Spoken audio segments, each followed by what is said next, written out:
নমস্কার, নিশ্চয় আপনারা সবাই ভালো আছেন আর আমরাও সবাই ভালো আছি। সকালে উঠে গেটটা আগে ধুয়ে দিলাম। কি বলুন তো, এই গেট থেকে না অনেকটা গেটের পেছনটা পাল্লার পেছনটা না একটু জায়গা থাকে।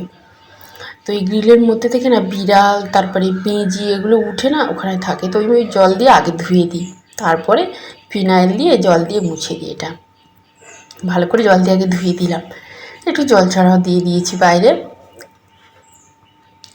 আর প্রথমে যখন আমরা আসি না, আমি কিছুই দিতাম না। গেটের নিচে না একটু ফাঁক মতো রয়েছে, দেখতাম না বিছে, তারপরে ব্যাঙ, কেঁচো এইসব না মাঝে মাঝেই উঠে আসতো, চোখে পড়তো। আমি কি করলাম, আমাদের রান্নাঘরে পাথর দেওয়া হয়েছিল, যে পাথরের টুকরো ছিল অনেক সরু সরু করে কাটা, সেগুলোই দিয়ে দিতাম। আর সবসময় দিতে দিতে সেগুলো না ভেঙে গেছে। কি করব এখন, বাধ্য হয়ে একটা কাপড় কিছু দিয়ে রেখে দিই, আবার এই সময় তুলে আবার ঘর বাড়ি মুছে দিই, আবার সেটা দিয়ে দিই। ওটা না বিরক্তি সত্যি।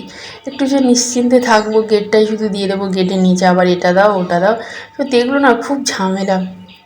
তো রাস্তাটা হয়ে গেছে, জানি না আর ওই সব আসবে কি, তবুও বলে সাবধানের মান নেই, সাবধান তো হতেই হবে।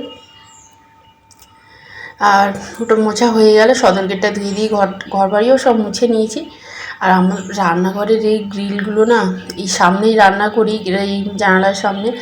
আর আমার তো চিমনি নেই, পুরো যতই পরিষ্কার করি পুরো না তেল চিটে পুরো ভর্তি হয়ে যায়। এবার সবসময় যদি না পরিষ্কার করা যায়, এমন নোংরা হয়ে যায় না। সকালে কাজগুলো সেরে নিলাম, মেয়ে একটু নিজেও ফ্রেশ হয়ে নিলাম। আর হাজব্যান্ড এখনও ঘুমাচ্ছে, মেয়ে তো ওঠেইনি, কখন উঠবে জানি না। ওকে তুলতে গেলে তো বাপরে বাপ একটু সময় নিয়েই তুলতে হবে, কি ঝামেলা করে না কি বলবো। মাঝে মাঝে তো দেখি আলু দিয়ে যখন হচ্ছে না, ঘাকাতো বসিয়ে দিই। ব্যাস একটা বাড়ি রেখেছি, নাই সেটা নিয়ে ভয় দেখায়, আর নাই ঘাকাতো বসিয়ে দিই। ছোটোবেলায় মেয়ে এরকম করতো না, ডাকলেই সঙ্গে সঙ্গে উঠে পড়তো। আর এখন না এমন ঝামেলা করে।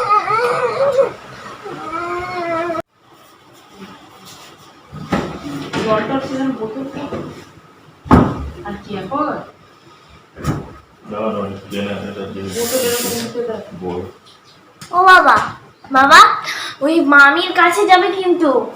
হ্যাঁ, অমিত কাকুর মামির কাছে, মামির দোকানে গিয়ে বলবে স্ট্রবেরি কালারের ললিপপ। বাবা এখন বেরোচ্ছে, এখন বিরক্ত। ঠিক আছে।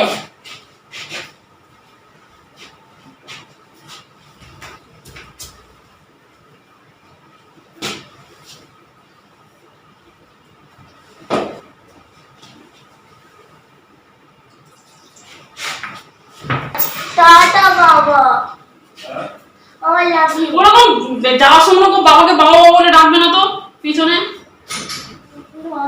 যা বলার ঘরের মধ্যে যখন থাকবে বলে দেবে, বাইরে বেরোবে একদম কিচ্ছু বলবে না।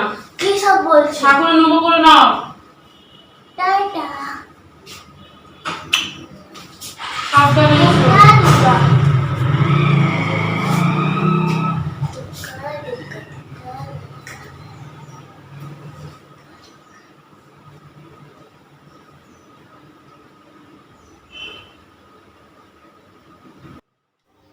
আমার শোয়ার ঘরটা না এমন অবস্থা হয়ে আছে, তো ওগুলো একটু গুছিয়ে রান্নাঘরে তারপর চলে এসেছিলাম। আর আজকে দুপুরে রান্না করেছিলাম লাউ শাকের তরকারি, একটু কুমড়ো পটল দিয়ে, আর আলু দিইনি, হাজব্যান্ড আলু খেতে পছন্দ করে না বলে। আর ডিমের তরকারিটা করেছিলাম আলু দিয়ে, বেশ ভালো লেগেছিল ডিমের তরকারিটা, অনেকদিন পরে খেলাম। আর সয়াবিন আলু দিয়ে চাউমিন করেছিলাম, চাউমিনটাও বেশ ভালো লেগেছিলো। তবে মেয়ে না মাঝে মাঝেই বায়না কাটে টমেটো সস খাওয়ার জন্য, ওর পাপা একদম খেতে দিতে চায় না, আর মেয়েটাও বায়না করে যায়। আমি তো জুড়ে দিলাম। বন্ধুরা তোমার দেখতে পাবে না, যাও যাও।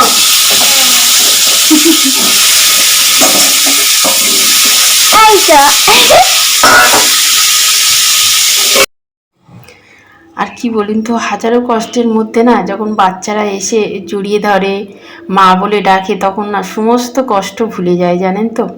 সত্যি ওই জন্য সংসারে একটা বাচ্চা থাকা প্রয়োজন।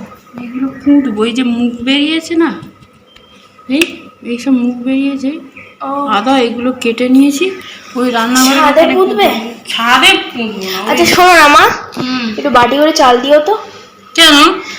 তুই চুপ করে, আমি যখন বেরোবো চুপ করে ঘরের মধ্যে থাকবি বাবু। মেয়েকে রেখেই আমাকে একটু বেরোতে হলো। আমাদের নেটের রিচার্জটা শেষ হয়ে গেছে, আর ওটা অনলাইনেই পেমেন্ট করা হতো, কিন্তু মেসেজটা না লক্ষ্য করা হয়নি যখন এসছে, তো এক্সপায়ার হয়ে গেছে, সেই জন্য অফিসে ছুটতে হচ্ছে আমাকে। হাজব্যান্ডের সময় হলো না আজকের। এটা আমাদের বাড়ির কাছে, খুব একটা দূরে না, জায়গাটা ভীষণ ভালো লাগে, শুধু সবুজে ঘেরা, আমাদের বাড়ির এদিকে সবই সবুজে ঘেরা, আর আমাদের বাড়ির সামনে রাস্তাটাও পাকা হয়ে গেছে। আমি করেছি আগেই আমি করেছি, এবার আমাকে একটু ফোন দেবে মা। না, আমার পরে আজকের আমার ছোট্ট বাগানটা আপনাদের সঙ্গে শেয়ার করছি। দেখুন, ইটগুলো এখানেই ছিল, আমি সমস্ত ইট সুন্দর করে পেতে দিয়েছি, আর একটু গাছপালা পুঁতেছি, তো বড় হলে আপনাদের সঙ্গে সেগুলো শেয়ার করবো। এইটা হ্যাঁ ঠিক করে বল, আমি বুঝতে পারছি না। এই বাড়ির দিদি ভাই? হ্যাঁ এই বাড়ির দিদি ভাইটা, যে দুষ্টু দিদি ভাইটা, দুষ্টু দিদি ভাইটা, ওই জেম্মাটা বকে না, যে জেম্মাটা দিদি ভাইকে বকে, আমি তো।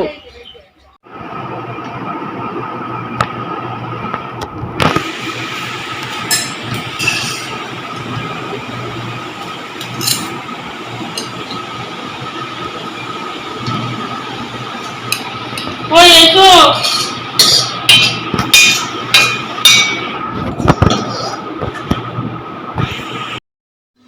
আজকে না সকাল থেকেই প্ল্যান করে রেখেছিলাম রাতে আমরা লুচি আর সিমুই খাবো, কিন্তু দুপুরে যেহেতু হাজব্যান্ড ভাত খাননি, রুটি খেয়েছিলেন, তো সেই জন্য উনি ভাত খেলেন, আর একটু সিমুইও খেয়েছেন, আর লুচি খেতে বলেছিলাম, কিন্তু উনি লুচি খেলেন না, ওনার পেটটা ভালো নেই, সেই জন্য আমি আর মেয়ে লুচি আর সিমুই খেলাম।